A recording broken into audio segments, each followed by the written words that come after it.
안녕하세요. 부동산을 보는 눈 리얼아이 박감사입니다.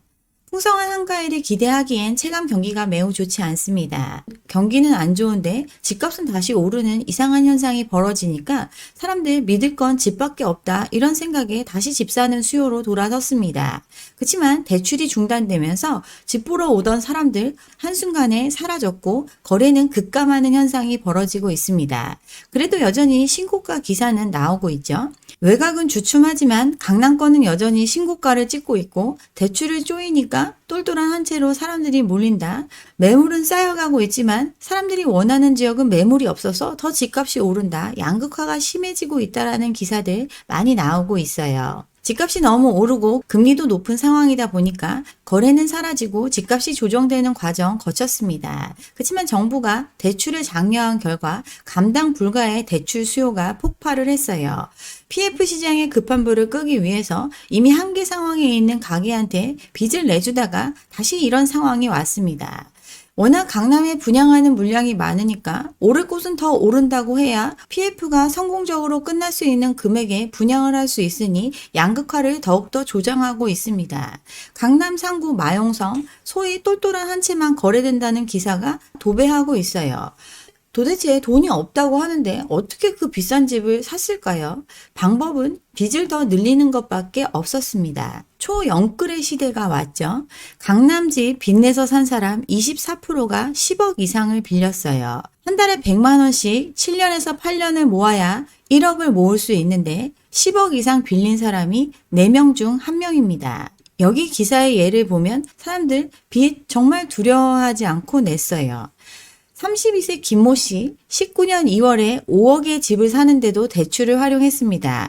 근데 올해 다시 갈아타기에 성공을 했어요. 11억 5천짜리 집을 사는데 8억의 빚을 냈습니다. 대출을 껴서 5억의 집을 산 거 이 집값이 많이 올랐다고는 하지만 더 비싼 집을 사기 위해서 기존보다 2배 넘는 빚을 더 내서 상급지로 갈아탔습니다. 집값 오르는 걸 체감하면서 서울과 상급지 집값은 떨어지지 않는다는 믿음이 생겼고 대출 가능 금액이 늘어나면서 갈아타기에 성공할 수 있었다라고 굉장히 지금 뿌듯해하고 있는데 이 사람 현실적으로 늘어난 건 빚입니다. 집값 양극화 되니까 똘똘한 한 채로 무리해서라도 갈아타려는 5억 이상의 초영끌 대출들이 시장에 몰리면서 가계부채가 급등하는 결과를 가져왔어요. 22년도 소위 말하는 똘똘한 한 채 서울의 거래량조차 한 달에 1000건도 안 되는 수준으로 떨어졌던 그런 거래 절벽의 상황에서 다시 거래가 늘어날 수 있었던 것 정책 자금의 영향입니다. 특례 보금자리론부터 시작해서 생애 최초 신생아 대출 이렇게 시장에 들어온 자금이 마중물이 됐습니다. 이들 후하게 쳐서 전세 보증금 정도 가지고 있었다고 하더라도 집을 사려면 정책 대출을 활용할 수밖에 없었어요. 그리고 금리는 올라갔고 부담해야 될 금액은 더 커지니까 초장기 모기지 이런 걸 활용해서 시장에 들어왔습니다. 여기서 모자라는 돈 신용대출을 받아서 메꿨죠. 이렇게 시장에 마중물이 들어와 주니까 갈아타기가 이루어질 수 있었습니다.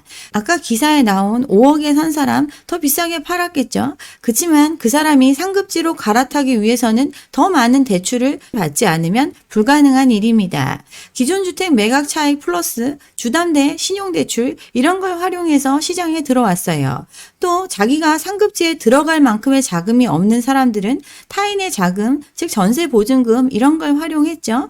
여기에 부족한 나머지 금액은 대출로 메꿨습니다. 이러니 거래가 늘어난 만큼 대출이 급증하는 현상이 벌어지게 됐습니다. 집값이 바닥을 찍고 다시 오르기 시작했다. 그러니 빨리 시장에 참여해야 한다. 이들이 자금을 끌어올 수 있었던 것 소득이 아니라 다 빚을 통해서였습니다. 주담대 정책자금 30년 동안 갚는 게 아니라 40년, 50년 초장기 모기지 대출을 활용해서 또 소득에 대한 요건을 보지 않는 DSR 예외 적용 등 요건을 완화시킨 정책자금 이게 가장 큰 자금원이 됐습니다. 또 거액을 거리낌 없이 빌릴 수 있었던 이유 거치식으로 빌린 경우도 많이 있죠. 일단 이자만 감당하는 형태의 주담대를 활용을 했습니다. 갭 투자로 들어오는 사람들 전세 보증금을 활용했죠. 이 전세 보증금, 전세 대출을 완화해 주면서 시장에 융통되게 했습니다. 역전세 문제 때문에 1주택자한테도 전세 대출을 허용해 주는 이런 조치를 했었는데 이 또한 시장에 영향을 줬어요. 신용대출 같은 경우도 DSR의 유예 등을 통해서 빚을 많이 내줬죠. 시장 침체를 극복하기 위해서 했던 가장 큰 변화, LTV의 완화입니다. 전 정부 과열된 부동산 시장을 진정시키기 위해서 LTV 40에서 50%로 제한을 뒀었는데 이 부분을 70%까지 완화시켰습니다. LTV 담보 가치 대비해서 빌려줄 수 있는 돈의 규모입니다. 가격이 비쌀수록 빌릴 수 있는 절대적인 금액이 커지는 효과를 가져오는 것, 이게 LTV의 완화입니다. 15억 초과 주택에 대한 대출 규제 전면 폐지하였고 LTV도 완화해 주니까 소위 말하는 똘똘한 한 채 비싼 집에 대출을 활용해서 들어올 수 있는 길이 많이 열리게 됐습니다. 여기에 시장이 안 좋아도 오를 곳은 오른다. 강남 불패에 대한 믿음까지 가세하면서 대출이 급증하게 됐습니다. 그나마 금리가 올라가고 대출에 대한 규제가 있었으니 시장이 안정되고 있는 중이었는데 부동산 시장 살리기를 하면서 초영끌의 행태가 나타나게 됐어요. LTV가 크면 클수록 대출 총량을 배가시키는 작용을 하는데 이걸 풀어줌으로써 고가의 주택들에 대한 유동성을 공급할 수 있었습니다. 남들은 긴축을 할 때 우리는 돈 풀기를 한 게 팩트입니다. 70대 이상한테 40년 만기 주담대를 해줬죠. 70에 빌리면 110살까지 살 수 있을지 없을지도 모르는데 그때까지 이 대출을 갚을 수 있다는 가정하에 정책 금융을 풀어줬습니다. 지방의 부동산 시장은 다 죽어가고 있는데 서울의 거래량 폭증할 수 있었던 이유, 그만큼 대출을 더 많이 받아서 가능할 수 있었어요. 집값이 비싼 지역일수록 초고액 대출로 집을 사는 비중이 크죠. 강남구 같은 경우 10억 이상 대출받은 비율이 24%에 달합니다. 7억 이상 받은 대출은 40%에 육박할 정도로 강남 3구 똘똘한 한 채 닿을 수 없는 그 가격의 집을 사기 위해서 사람들 거액의 대출을 활용을 했습니다. 올해 들어서 주담대 급증을 했는데 이 중에 40%가 집을 사기 위해 5억 이상의 대출을 땡겼습니다. 부채의 한계 상황인데 집값이 더 오른다고 하니까 예전보다 훨씬 더 무리한 사람들이 생겨났어요. 이 결과는 가계부채의 폭증으로 이어졌고 지금 이 가계부채가 너무 심각하기 때문에 대출을 잠그는 상황이 왔습니다. 미국의 경기 침체 우려 이런 것들 때문에 전 세계적으로 금리 인하로 돌아서려고 하고 있는 상황인데 우리나라 경기가 안 좋은데도 부채 문제 때문에 금리를 못 내리는 지경이 됐습니다. 경기가 안 좋으니 정부 빨리 금리 내리라고 하는 압박하고 이러고 있지만 금융당국에서는 지금 금리 내렸다가는 가뜩이나 감당 안 되는 이 부채 문제에 폭증할 수 있기 때문에 못하겠다 이러면서 서로 엇박자를 내고 있습니다. 지금 시장을 다시 뜨겁게 달굴 수 있었던 마중물 바로 정책 대출인데 이걸 보는 인식 차이도 굉장히 큽니다. 지금 한 개의 가계부채 상황이 더 안 좋아지게 된 데는 정책 자금 때문이다. 이게 금융위의 입장이고 국토부 얘기는 정책 대출 때문에 집값 오른 거 아니다. 서로 딴 얘기를 하고 있습니다. 올해 들어서 은행권 주담대 30조가 넘게 증가를 했는데 이 중에 70%가 정책대출이었어요. 디딤돌, 버팀목, 신생아, 특례 등 정책대출만 전체 주담대 증가액의 70%를 차지하고 있고 이들 같은 경우는 저리에다가 또 DSR 규제도 받지 않는 상품들이죠. 이렇게 대출의 허들이 낮은 정책대출이 주담대 증가에 혁혁한 영향을 줬다라는 게 수치로 나오고 있지만 이게 집값 상승과 상관이 없다라고 국토부에서는 이야기하고 있습니다. 심각한 부채 문제 때문에 금융당국 지금 은행권 압박하면서 대출 해주지 말라고 이러고 있는데 집값 오른 거 대출이 문제가 아니고 공급이 부족해서다라고 이야기를 하죠. 정책 자금으로 살 수 있는 집이 현재 집값을 끌어올리고 있는 강남권의 집을 사는데 활용된 게 아니기 때문에 이건 영향이 없다라고 이야기하고 있습니다. 기재부 장관 부채 지금 좀 빨리 늘어나고 있지만 안정적으로 관리되고 있다. 부채 큰 문제 안 되니까 빨리 금리 내리라고 금융당국을 압박하고 있습니다. 금감원장 중간에 끼어가지고 이러지도 못하고 저러지도 못하고 있죠. 가계대출이 너무나 심각한 문제이기 때문에 엄정 관리하라고 얘기를 했다가 대출 조여지니까 당장 집 살 때 대출 못 받는 사람들 생겨나는 것 필연적이고 이걸 해결하라고 또다시 압박하니 실수요자를 위해서 은행들 자체적으로 알아서 해라 이렇게 말도 안 되는 얘기를 하고 있습니다. 금감원장 홍길동인가요? 부채 문제 하루 이틀 얘기가 아니죠. 더 이상 늘어났다가는 큰일 난다. 관리해야 된다 이야기를 했지만 정책 금융이 풀리면서 가계부채가 폭증하는 현상이 벌어졌고 그래서 금리도 못 내리겠다 이러고 있으니 부채 증가와 집값 아무 상관없으니까 빨리 금리 내리라고 압박당하는 아이러니한 상황입니다. 감당할 수 없는 빚으로 띄워놓은 시장이기 때문에 거품이 꺼지는 걸 받아들여야 하는데 그걸 안 하고 계속 빚으로 부양하려고 한 결과 또다시 사람들 빚내는 걸 두려워하지 않는 시기가 왔습니다. 가계부채 문제 외부에서 굉장히 심각하게 보고 있습니다. 부채가 늘어나는 것, 자금 조달에 대한 접근성이 좋아짐을 뜻하고 성장에 일부 기여하는 바가 있기 때문에 필요하긴 하다. 그렇지만 일정 수준이 넘어가면 성장을 저해야 하는 결과가 나타나는데 그 케이스에 해당되는 게 우리나라라고 경고를 했습니다. GDP 대비 비율 100%가 넘어갈 때 성장률이 꺾이는데 우리나라는 이미 200%가 넘어간 상태입니다. 일정 수준 이상이 되면 부정적인 영향을 준다는 게 이게 포인트인데 지금 여기 한참 지나쳐 있는 게 우리의 상황이에요. 대부분의 신흥국들은 빚을 늘리면서 성장을 촉진하는 영역에 있지만 우리나라는 아니라고 선을 그었죠. 한국과 중국 같은 경우 GDP 대비 민간 신용 100% 선을 웃돌면서 경제 성장률도 정점을 찍고 오히려 이 부채가 성장의 발목을 잡는 그 상태에 있다라고 이야기를 했어요. 한국 GDP 대비 민간 신용 200%가 넘어가죠. 가계부채만 하더라도 100%가 넘어가고 있습니다. 또 지적한 부분, 건설 부동산업의 생산성이 낮은 만큼 여기에 대출이 많이 쏠리면 성장에 또 다른 부담을 줄 수 있다라고 이야기를 했는데 딱 우리의 케이스입니다. 한국은행이 집값을 조정하는 역할을 하는 것 아니죠. 물가를 안정시키고 거시적인 성장을 도모하기 위해 통화 정책을 하는 것, 이게 한국은행의 일인데 지금 우리 경제의 성장을 막고 있는 게 바로 가계부채의 급증과 집값 상승이라고 판단하고 있기 때문에 기준금리를 동결하는 조치를 한 것 같은 맥락이라고 볼 수 있어요. 이번에 전원일치로 기준금리가 동결이 됐죠. 대부분의 나라들 금리 내린다고 하는데 우리나라 내리지 못하고 오히려 일부에서는 인상해야 된다는 얘기까지 나왔습니다. 집값 상승과 가계대출 증가로 금리 인하를 하기 어렵다고 판단을 했어요. 이미 한계 상황인데 사람들이 다시 빚을 내기 시작하니까 소득 대비 부채의 증가세, 금융 불균형에 대한 누중 우려가 더 커지고 있고 국제 금융시장의 변동성 확대에 따른 외환시장의 경계감도 남아있기 때문에 기준금리를 현 상태로 유지할 수밖에 없다라고 이야기했습니다. 소득으로는 해결이 안 되고 집값 오르는 것만이 유일한 탈출구라고 믿고 있는 우리나라이기 때문에 금리 내렸다가는 더 많은 빚을 지는 걸 꺼리지 않겠죠. 실제로 그렇습니다. 금리 1% 내릴 때 가계빚은 167조가 늘어났어요.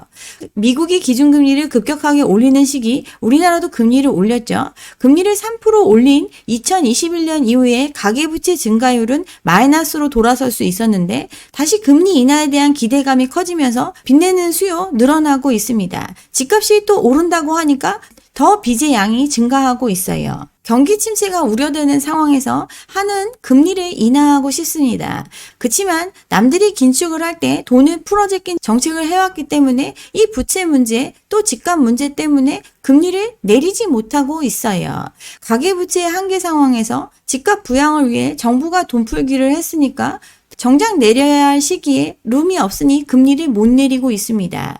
사람들 금리 내리면 더 빚을 내려고 하는 상황이니 지금 못 내리겠다 이런 얘기 했더니 서울에 집 사는 사람들 금리에 안 민감하니까 기준금리 내리는 거 빨리 하라고 압박하고 있죠. 말이 되나요? 재력가들 오히려 금리 0.1에 움직입니다. 세계가 금리를 내리는 시기에 한국만 홀로 따라가지 않을 거라고 정부 기대하고 있지만 못하는 이유가 미리 돈을 풀어서 썼기 때문입니다. 정부 다시 집값이 올라가고 있는 이유에 대해서 대출이 늘어나서가 아니라 공급이 부족하기 때문에 올라가는 거라고 이야기하고 있는데 22년도에 지금보다 더 입주가 없고 공급이 없었던 시기인데 왜 가격이 내렸을까요? 이젠 누구나 다 알고 있습니다. 대출이 얼마나 되느냐, 금리가 얼마나 낮으냐에 따라서 집값이 좌지우지 된다는 걸 알고 있는데 정부만 아니라고 하면서 빨리 금리 내리라고 이야기하고 있습니다.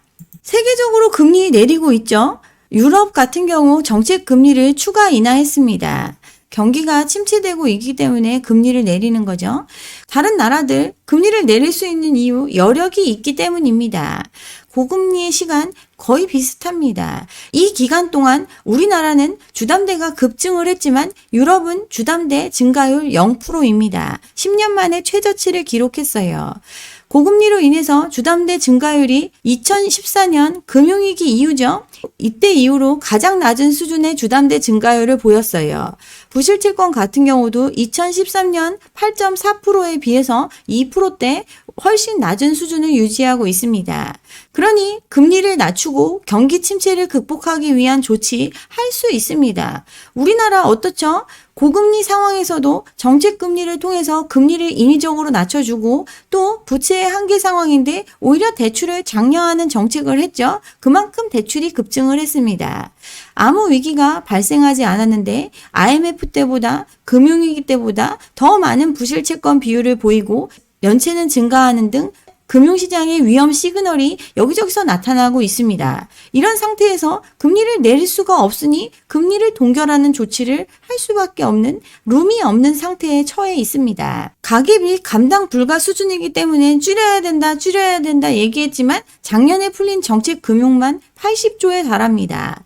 4년 전보다 2배나 늘어난 규모이죠. 19년도 정책 모기지 공급량 39조였는데 작년에 80조, 올해 상반기만 30조 규모의 정책 모기지 자금이 풀렸습니다. 근데 여기서 특이한 점, 정책 모기지 중에서 92%가 허그의 대출이었어요. 허그 같은 경우는 국토부 산하죠. 22년 부동산 가격이 떨어지고 레고랜드 사태로 채권 시장의 경색 문제, PF 시장의 문제가 불거지면서 정책 금융은 급증을 했고 22년 대비해 작년에는 200%가 넘게 자금을 풀었습니다. 그 결과가 지금과 같은 집값 회복 그리고 대출의 증가를 가져왔어요.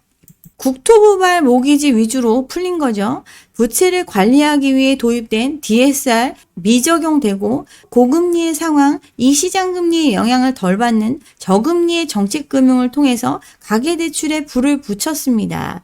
부동산 시장의 경착륙을 막겠다는 이유로 온갖 조치를 한 것, 그 결과가 고스란히 우리의 발목을 잡고 있습니다. LTV 규제 40에서 50%, 또 고가 주택에 대해서는 아예 돈 있는 사람이 사라 안 빌려주고 했었는데 이 규제를 푸니까 60% 넘는 주담대가 1년 사이에 32조 원이 폭증을 했습니다. LTV 60%가 넘는 대출 잔액 100조 원이 넘어가고 있죠. 22년 말부터 규제를 완화했고 대출 한도도 늘리고 더 쉽게 받을 수 있도록 풀어주니까 대출은 급증을 했어요. 규제 지역도 올해 초에 대부분 해제를 시키니까 사람들 빚내는데 꺼리낌이 없었습니다. 다시 LTV를 건드려야 되나 이런 얘기가 나오고 있죠. 이런저런 방법을 통해도 사람들 빚내서 집 사야 된다고 생각하니까 이 수요를 막기에는 한계가 있습니다. 그래서 DSR 대상에서 제외시켰던 정책 모기지나 전세대출 이런 거 DSR 범위에 포함시키고 이것도 안 되면 LTV 규제를 다시 강화하는 것 이런 것들까지 고민하고 있습니다. LTV가 줄면 더더욱 수요가 고갈되는 현상이 벌어질 수밖에 없습니다. 그만큼 주택을 구입할 때 동원해야 되는 자기 자본이 늘어나게 되는 건데 자기 자본이 없죠. 모아놓은 돈 플러스 대출인데 이 대출의 규모가 줄어들면 줄어들수록 올라간 금액의 집을 사줄 수 있는 수요는 줄어들게 됩니다. 급증한 가계부채 때문에 금감원, 은행별로 대출 쪼여라 이렇게 해서 대출 많이 막았는데 LTV 규제 또한 검토하고 있습니다. 전 정부 때 도입됐던 것 큰 효과를 보지 못했던 이유, 워낙 낮은 금리 시대였죠. DSR의 적용이 안 되던 시기였습니다. 이러니 집값 오른다는 말에 다른 대출 추가로 받아서 땡길 수 있는 대출을 다 활용한 시장이었기 때문에 이 대출 규제가 효과를 발휘하지 못했지만 현재는 그렇지가 않죠. 지금처럼 금리가 예전보다 높고 DSR까지 적용받는 상황에서는 대출의 수요를 대폭 줄일 수 있는 효과를 기대할 수 있습니다. 그래서 이걸 검토하고 있어요. 지금 집을 사는데 뛰어든 사람들 돈 어디서 구했죠? 소득이 현저하게 늘어난 것 아니죠? 대출을 활용해서 들어왔습니다. 이 대출이 한계 상황에 있기 때문에 관리할 수밖에 없고 그래서 이걸 조이기 시작을 했으니 돈을 어디서 끌어올 길이 없습니다. 소득 우리나라 같은 경우 그냥 고만고만합니다. 미국 같은 경우는 꾸준한 상승세를 보이고 있죠. 인구의 유입도 있고 출산율도 높고 신기술도 갖고 있고 달러 패권도 갖고 있는 미국 같은 경우 소득이 꾸준히 증가하는 모습이 나타나고 있지만 우리나라 그렇지 않습니다. 근데 우리나라 이런 미국이 긴축을 하는 동안 돈 풀어가면서 시장을 부양해서 집값을 회복시켰지만 지금 그 한계에 닿은 상황에서 무슨 수로 이걸 유지시킬 수 있을까요? 여기에 인구 구조마저 완전히 변화하는 시기 도래를 했습니다. 소득은 제자리 걸음을 하고 있고 아직은 생산 인구로 참여하고 있지만 제2의 베이비부머 이제 은퇴를 하고 있습니다. 돈 있는 천만에 가까운 베이비부머들이 은퇴를 하고 쭉 고령화로 가고 있는 시점, 그리고 애는 안 낳고 인구는 순감해 시대로 접어든 이 시기에 어디서 돈을 끌어와서 집값 계속 부양할 수 있을까요? 수요는 쪼그라들고 돈을 끌어올 수 있는 길은 막혔습니다. 근데 집은 계속해서 들어오죠. 올해 서울에만 39,000개의 새집, 그리고 내년에 49,000채의 집이 입주를 합니다. 여기에 공급이 부족하다는 이유로 예정된 물량, 창릉, 교산, 계양, 이런 수도권 인근의 물량도 수백만 가구가 예정되어 있어요. 서울의 대부분 재건축 단지 기존 주택수보다 1.2에서 1.5배의 수로 공급되고 있습니다. 여기에 대금 아직 다 지불되지 않았죠. 엄청난 입주 물량이 있는데 이 분양받은 집에 대한 대금 지급도 대출로 충당해야 되는 상황이니 이 집값을 지불할 자금 시장에는 없습니다. 돈 빌릴 곳이 계속해서 막혀가고 있습니다. 보험사 빅3도 주담대 규제에 들어갔어요. 은행 문턱이 높아지면서 대출 수요가 보험업권 이런 데로 몰리려고 하니까 선제적으로 주담대 안 해주겠다라고 선을 그었어요. 사실상 돈을 빌릴 수 있는 대부분의 창구가 막히면서 돈 구할 길이 더욱 막막해지는 현실 벌어지고 있습니다.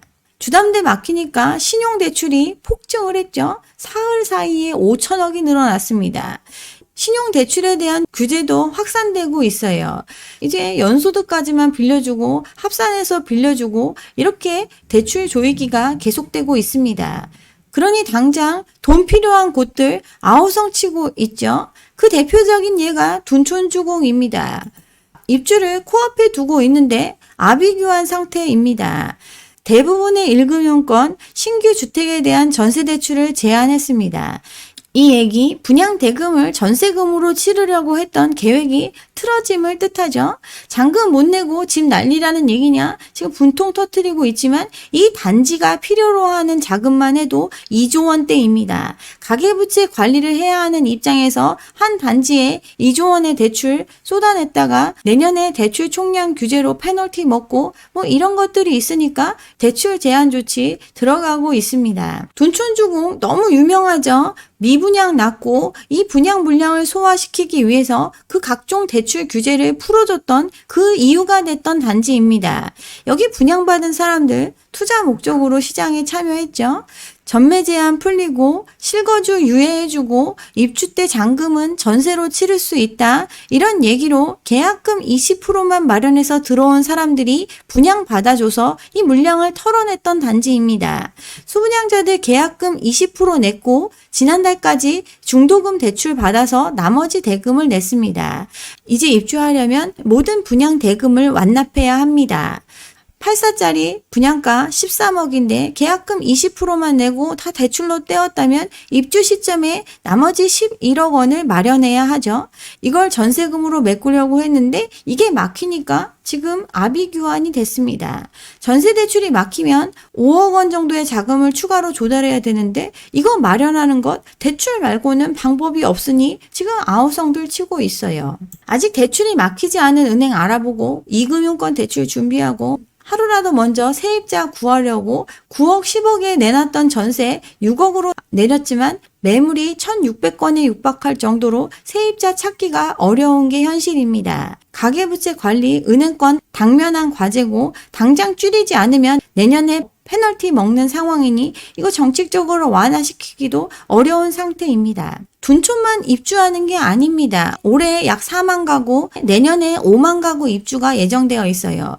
당장 내년에 장위, 이문 이쪽에만 해도 1만 가구가 입주 예정이죠. 또 새로 분양하는 아파트도 1만 가구 이상 예정되어 있습니다.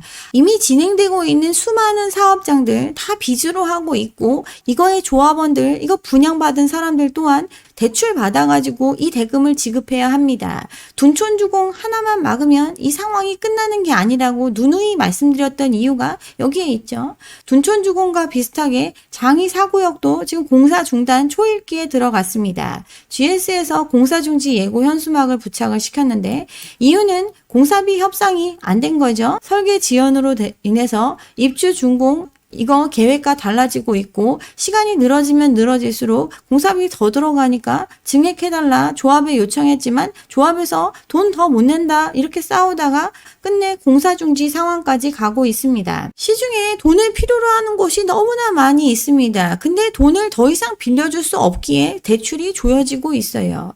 20억 로또라는 원 펜터스 300가구 분양 물량 중에 50가구가 계약을 포기한 이유 눈앞에 20억 로또라고 하지만 당장 15억 누가 빌려주지 않으니까 계약을 포기하는 상황이 벌어졌어요. 그만큼 돈 필요로 하는 사람, 돈 구할 사람 엄청나게 넘쳐나는 시장이지만 돈을 빌려줄 곳이 없습니다. 매물은 쌓여가고 있죠.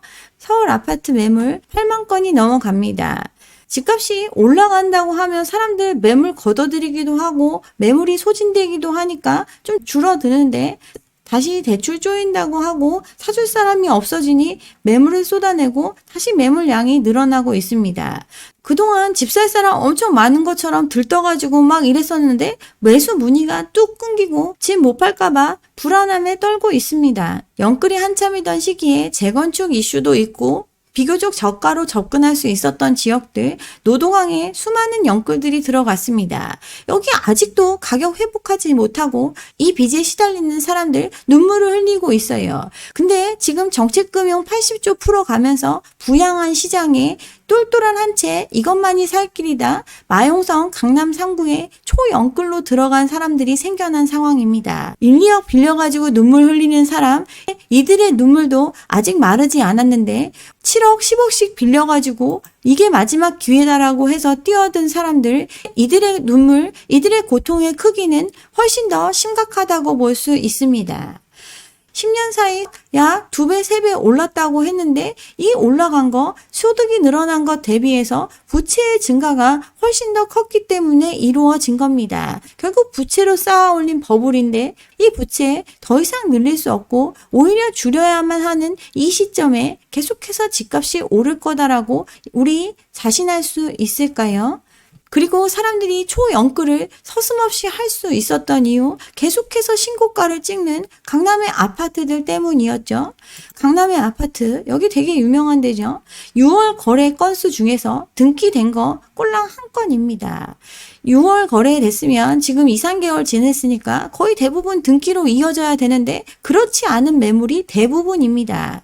즉 언제 취소될지 모르고 또 누가 거래했는지도 모르는 그 강남의 아파트 50억에 팔렸다 뭐 이런 얘기만 믿고 10억의 대출을 아무렇지도 않게 끌어써서 뛰어든 사람들 정말 감당해낼 수 있을까요? 이들 침몰하는 부동산 시장에 막차를 탄 것과 같습니다. 네, 여기까지 오늘 준비한 내용이고요. 오늘 제 영상이 좋았다면 좋아요와 구독 잊지 마시고 다음 영상도 함께 해주시기 바랍니다. 감사합니다.